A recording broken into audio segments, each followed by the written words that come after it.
Goeiemôre. Jy luister na die 43ste oordenking in die reeks, Die Goeie Lewe. Ons praat op die oomblik oor verhoudings. Ons het weggebreek van die boek The Good Life, net vir 'n paar episodes, sodat ons kan praat oor die grootste kundige se insig oor die huwelik en verhoudings, John Gottman. Vanoggend se tema is aangesig tot aangesig. Die 4de ruiter van die Apokalips is emosionele onttrekking. Die Engels sê dit so mooi, stonewalling. Dit gebeur wanneer een party uit 'n gesprek onttrek en weier om verder deel te neem. Jy draai die rug op die ander persoon. Gewoonlik is dit die punt in 'n gesprek of in 'n konfliksituasie wanneer iemand opstaan en wegstap, selfs in die voertuig klim en wegry. In 'n normale, vloeiende gesprek maak die luisteraar oogkontak, knik instemmend, boots die ander persoon se gesigsuitdrukkings na en maak gereeld stemtone wat aandui dat hulle luister, soos Jy weet die ander persoon is besig om na jou te luister. Maar die persoon wat stonewall, wat emosioneel onttrek, doen nie een van hierdie dinge nie. In steede daarvan is dit 'n terloopse blik. Hy of sy kyk af, kyk weg, sit met 'n stywe nek, maak geen of byna geen geluid nie. Hier kom 'n belangrike verskil tussen mans en vroue na vore. Ek het dit nou nie vroeër vermeld nie, maar volgens Gottman en sy navorsingsspan is vroue meer geneig tot die eerste ruiter, naamlik kritiek. As jy daardie oordenking gemis het, kan jy gerus na oordenking 40 gaan luister. Wat emosionele onttrekking betref, is dit weer mans wat dit meer dikwels doen. Om die waarheid te sê, 85% van emosionele onttrekkers, van stonewallers, is mans. Gottman sê iets wat ek wens hy nie gesê het nie. Manne, luister mooi.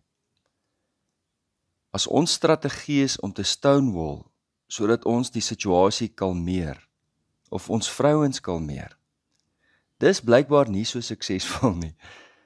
In steede van gemoedere kalmeer, het dit die teenoorgestelde effek. Soms sal 'n man vir my sê, man, ons het kwaad gaan slaap, want ek het gevoel ek moet myself 'n bietjie kalmeer. En toe ek die oggend opstaan, het ek sommer baie beter gevoel. En om die waarheid te sê, ek het eintlik vergeet, ons het gisterand vasgesit.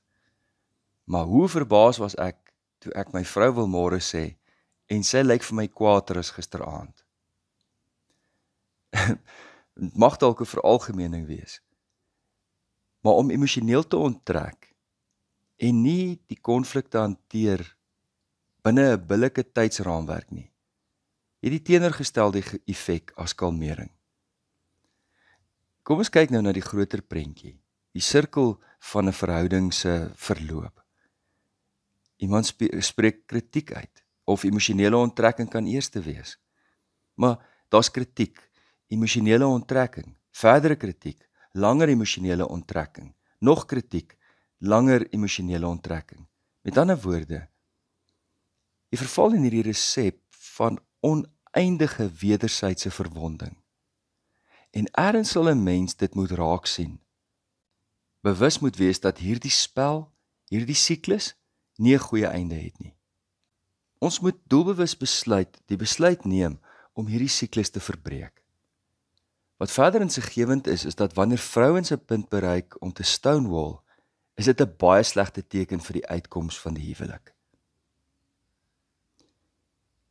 Gottman vermeld dit nie in sy boek nie, maar ek het so 'n paar jaar gelede die voorreg gehad om na hom te luister toe hy in Atlanta 'n kongres geopen het. Absoluut fascinerend en 'n merkwaardige mens. Hy het toe die opmerking gemaak dat die rede vir mans se emosionele onttrekking om te stonewall waarskynlik te doen het met mans se biologie en sosialisering. Dink 'n bietjie daaroor na. Vir die bestaan van die mensdom is dit so dat wanneer mans in 'n toos betrokke raak en mekaar reguit in die oë kyk, is dit nie 'n teken van waardering of aandagtig luister nie, maar dit gaan uitloop op fisiese konflik. Hulle gaan beklei, hulle gaan vuislaan. Met ander woorde, As jy in openbare ruimte staan en twee mans maak met mekaar oogkontak, kan jy maar gou kyk, hulle sal vir 'n oomblik kontak maak en baie vinnig wegkyk. Want wanneer 'n man na 'n ander man staar, moet jy weet, dis 'n uitdaging. Wanneer konflik dus toeneem, is mans geneig om eerder uit die situasie te kom om konflik te vermy. Stonewalling is hulle manier om hulle self te kalmeer. Gottman praat van self-soothing, om jouself rustig te kry. Onthou nou, ek sê nie dis reg of ek dink nie dit behoort so te wees nie. Dit is wat Gottman en sy navorsingsspan bevind. As jy meer wil weet oor hulle navorsing wat oor meer as 4 dekades gestrek het, kan jy gerus op die skakel klik wat ek na die tyd gaan deel. Destyds het Gottman ook die opmerking gemaak dat jy hierdie verskynsel reeds by klein kindertjies, selfs babas kan sien. Dis nou nie 'n wetenskaplike gevolgtrekking van my kant af nie, maar ek het begin om babas fyner dop te hou en ook my eie kinders. Dis hoe ek dit ervaar het, maar ek sê weer, ek was waarskynlik bevooroordeeld en dis nie wetenskaplik gedoen nie, maar kom ek deel met jou wat ek ervaar het. As ek partykeer na klein kindertjies kyk, dan en hulle lê nou in hulle stoeltjie of so, en jy kyk na 'n dogtertjie, dan sal hulle nogal lank na jou staar. Ek onthou by die een doopgeleentheid het ek so gestaan, en die dogtertjie het my so aangekyk en daai oogies het vir my stip uitgekyk, seker vir 'n volle 5 minute. Maar doen dieselfde met seentjies. En kyk reguit en stip vir hulle, en kort voor lank kyk hulle weg. Ek het dit met my eie kinders, het ek dit so ervaar. Later as die kinders groter word, en jy raas byvoorbeeld met die dogtertjie oor iets, en jy sê, kyk vir my as ek met jou praat, is hulle baie meer geneig om jou in die oë te kyk vir die volle duur van waar jy nou met hulle praat oor wat verkeerd geloop het. Seentjies weer, moet jy kort sê, kyk nou vir my, en hulle bly wegkyk nadat hulle oogkontak maak. Indien 'n mens dit sou verstaan dat dit nie aangeleerde gedrag is nie, maar dit werklik diep biologiese oorsprong het, help dit ons tog om meer begrip te hê. Ons as volwassenes moet baie versigtig omgaan met die aandrang dat jou kinders, en veral jou seentjie, jou in die oë moet kyk. Moet nooit jou kind straf deur emosioneel jouself te onttrek nie. Ek gaan dit weer sê. Moet nooit jou kind straf deur jouself emosioneel te onttrek nie. Emosionele onttrekking is vir 'n kind gelykstaande aan om jou liefde af te skakel. My mamma of my pappa het my nie meer lief nie. Ek is op my eie. Die verhouding se ligte het afgegaan. Nou dat ons beter begrip het van wat emosionele onttrekking vir mense beteken, vir beide vir kinders, maar ook vir ons vroue, en as vroue dit doen, ook vir hulle mans, dan kan ons beter strategieë bedink. Dis ontsaglik belangrik om terug te keer na die verhouding, terug te keer na sagte kommunikasie, na egte en deernisvolle luister. Indien jy voel die ander persoon raak driftig, vra hulle om sagter te gesels of om rustiger te raak. Indien jy voel dat dinge nou vir jou te veel raak, kommunikeer dit so en sê iets soos: ek wil regtig na jou klaar luister, maar nou is dit vir my moeilik. Kan ons 'n afspraak maak wanneer ons albei rustiger is om dit uit te praat? Onthou, in die meeste verhoudings is daar 'n haalstorm en 'n skilpad.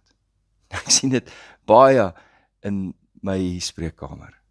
'n Haalstorm en 'n skilpad. Wanneer die haalstorm bedaar en 'n sagte lentereën word, kom die skilpad uit die dop en hulle kan met mekaar kommunikeer. Wanneer die skilpad uit die dop uitkom en maniere vind om terug te keer na koneksie, bedaar die haalstorm en word 'n sagte lentereën. Kom ons vra die Here om ons hiermee te help.